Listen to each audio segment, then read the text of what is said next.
ജോലിക്ക് പോയാലും വീട്ടിലിരുന്നാലും എനിക്ക് എന്തെങ്കിലുമൊക്കെ പണികളായിട്ടുണ്ടാവും കേട്ടോ. വൈകിട്ട് വരുമ്പോൾ കുറേ നേരമൊക്കെ ഫ്രീ ആയിട്ട് ഇരിക്കണം എന്നൊക്കെ വിചാരിക്കാറുണ്ടെങ്കിലും ഒന്നും നടക്കാറില്ല കേട്ടോ. വേഗം വേഗം പണികൾ തീർത്താലാണ് നേരത്തെ കിടന്ന് ഉറങ്ങാൻ പറ്റുള്ളൂ. ഇപ്പം ഇന്ന് വൈകിട്ട് വന്നപ്പോൾ കറി എന്തായാലും ഉണ്ടാക്കണം. അപ്പോൾ കുറച്ച് തക്കാളിയൊക്കെ അരിഞ്ഞെടുത്തു, പച്ചമുളകും മഞ്ഞപ്പൊടിയും ഉപ്പും വെള്ളമൊക്കെ ചേർത്തിട്ട് അത് വേവിക്കാൻ വേണ്ടി വെക്കുന്നുണ്ട് കേട്ടോ. അപ്പോഴത്തേക്കും ദേ അച്ഛൻ കടയിൽ പോയിട്ട് വന്നിട്ടുണ്ടായിരുന്നു. പാലും ബ്രെഡും സോപ്പൊക്കെ വാങ്ങിയിട്ടുണ്ടായിരുന്നു കേട്ടോ. പിന്നെ ദേ പാലൊക്കെ ഒന്ന് തിളപ്പിക്കാൻ വേണ്ടി വെച്ചിട്ട് വേണം പൊന്നുകുട്ടിക്കും വാക്കുട്ടിനും എഴുതാനുള്ളതൊക്കെ എടുത്ത് കൊടുക്കാൻ വേണ്ടിയിട്ട്. നമ്മൾ അടുത്തുനിന്ന് മാറി അപ്പം എഴുതി നിർത്തും കേട്ടോ. അങ്ങനെ ദേ പാല് തിളപ്പിക്കാൻ വേണ്ടി വെച്ചു. അത് കഴിഞ്ഞിട്ട് എഴുതാനുള്ളതൊക്കെ എടുത്തു കൊടുത്തു. അവിടെ എന്തോ പണി ഒപ്പിച്ചുകൊണ്ടിരിക്കുകയാണ് കേട്ടോ. കുടിക്കാൻ വെള്ളം എടുത്ത് കോരി വെച്ചിട്ടുണ്ടായിരുന്നു. അത് പിന്നെ അച്ഛനിക്ക് കൊണ്ടു തന്നു. അപ്പോഴത്തേക്കും നമ്മുടെ തക്കാളിയുടെ ആദ്യത്തെ വിസിലടിച്ചു കേട്ടോ. എന്നാൽ വേഗം പോയി അടിച്ചു വരിട്ടോ വരാമെന്ന് വിചാരിച്ചു. അടിച്ചു വരാൻ വന്നപ്പോഴത്തേക്കും നമ്മുടെ നന്ദന സിനിമ അടക്കും കേട്ടോ. കുറേ വർഷം കഴിഞ്ഞ പടമാണെങ്കിലും ഇപ്പോഴും ടി വിയിൽ വന്നു കഴിഞ്ഞാൽ എനിക്ക് ഇഷ്ടമാട്ടോ കാണാൻ. ഡയലോഗ് വരെ കാണാൻ പാടാം. എന്നാലും അങ്ങനെ ദേ അടിച്ചു വരൽ കഴിഞ്ഞ് വന്നപ്പോഴത്തേക്കും നമ്മുടെ തക്കാളി വെന്തുണ്ടായിരുന്നു. പിന്നെ കുറച്ച് തേങ്ങയും അതേപോലെ മഞ്ഞപ്പൊടിയും ചേർത്തിട്ട് നരച്ചെടുത്തു കേട്ടോ. ഞാൻ തേങ്ങ ചിരണ്ടാനും നിൽക്കാറില്ല. അത്രയും കൂടെ സമയം പോലുമെന്ന് വിചാരിച്ച് വേഗം കൊത്തി ഇങ്ങനെ എടുക്കുള്ളൂ കേട്ടോ. അതൊക്കെ കഴിഞ്ഞ് ദേ അരച്ചെടുത്ത അരപ്പൊക്കെ തക്കാളിയിലേക്ക് ചേർത്തു. കുറച്ച് കറിവേപ്പിലയും ഉപ്പ് പോരായ്ക്ക് ഉണ്ടായിരുന്നു, അതും കൂടെ ചേർത്തിട്ട് തിളപ്പിക്കാൻ വേണ്ടി വെക്കുന്നുണ്ട് കേട്ടോ.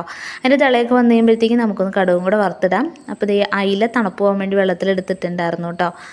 അതൊക്കെ കഴിഞ്ഞ് ദേ നമ്മുടെ തക്കാളി തിളയൊക്കെ വന്നു കഴിഞ്ഞപ്പോഴത്തേക്ക് എണ്ണ ചൂടായി കഴിഞ്ഞ് കടുകിട്ടു. നമ്മുടെ കുറച്ച് കറിവേപ്പിലയും കൂടി ഇട്ടിട്ട് മുളക് പൊടി ഇട്ടിട്ട് ദേ അത് കറിയിലേക്ക് വെച്ചു. സത്യം പറഞ്ഞാൽ തക്കാളി കറി ഒന്നും അച്ചയ്ക്ക് വലിയ ഇഷ്ടമൊന്നുമില്ല കേട്ടോ. പിന്നെ മനസ്സിലാ മനസ്സോടെ കഴിക്കണത് മാത്രമേ ഉള്ളൂ. പൊന്നുകുട്ടിക്കും വാകുട്ടിനും എനിക്കും നല്ല ഇഷ്ടമാണ് കേട്ടോ. അങ്ങനെ ദേ അയില നമ്മുടെ കഴുകി നന്നാക്കിയൊക്കെ എടുത്തു. പിന്നെ ദേ അതും കൂടി മസാലയൊക്കെ പുരട്ടിയിട്ട് വറുക്കാൻ വേണ്ടി വെക്കുന്നുണ്ട് കേട്ടോ. പൊന്നുകുട്ടിക്ക് വിശന്ന് തുടങ്ങിയിട്ടുണ്ട്. അതുകൊണ്ട് മിക്സർ ഇരുന്നൊക്കെ എടുത്ത് കഴിക്കാം കേട്ടോ. അതിൻ്റെ ഇടയ്ക്ക് എനിക്ക് ഇത്തിരി കൊണ്ട് തന്നു. പിന്നെ ദേ അച്ഛ കുറച്ച് അച്ചിങ്ങയൊക്കെ ഇരുന്ന് നന്നാക്കി തരാമെന്ന് പറഞ്ഞിട്ട് നന്നാക്കി എടുക്കുന്നുണ്ട് കേട്ടോ. അച്ചിങ്ങയല്ല, ബീൻസാണേ. പിന്നെ പൊന്നുകുട്ടി എന്നെ അവിടെ ഇരുക്കി ഇത് കഴിക്കുന്നൊക്കെ പറഞ്ഞിട്ട് എനിക്ക് വാരി തരുക കേട്ടോ. ഇതൊക്കെ കഴിഞ്ഞ് വാകുടനെ നോക്കിയപ്പോഴേ കുഞ്ഞി ടർക്കിയൊക്കെ എടുത്തുകൊണ്ട് വന്നിട്ട് അവൻ്റെ കുഞ്ഞു കസേരയിൽ വിരിച്ചിട്ടിരുന്ന് വണ്ടി ഓടിക്കാനുള്ള പരിപാടി കേട്ടോ. അച്ഛയുടെ കൂടെ ട്രാവലറിലൊക്കെ പോയി അച്ഛ ഇരിക്കുന്ന സീറ്റിൽ ടർക്കിയൊക്കെ ഇട്ടിരിക്കണേന്ന് അറിയാം പയ്യപ്പള്ളിയിൽ. അതൊക്കെ കണ്ടിട്ട് പുള്ളി അതേപോലെ തന്നെ ചെയ്തിരിക്കുക കേട്ടോ. അപ്പോൾ അച്ഛൻ ഒന്നുകൂടെ വിരിച്ച് സെറ്റാക്കി കൊടുത്തപ്പോൾ ഭയങ്കര സന്തോഷമായി.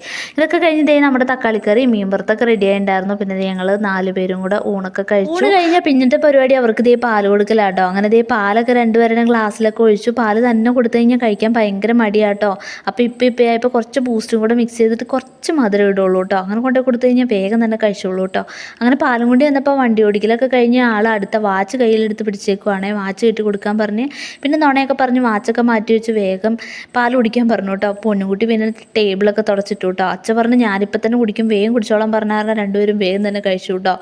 അങ്ങനെ നമ്മുടെ കുഞ്ഞു വീഡിയോ ഇത്രേ ഉള്ളൂ. കണ്ടിട്ട് ഇഷ്ടപ്പെട്ടിട്ടുണ്ടെങ്കിൽ ലൈക്ക് ചെയ്യാനും ഫോളോ ചെയ്യാനും ഒന്നും മറക്കണ്ട കേട്ടോ.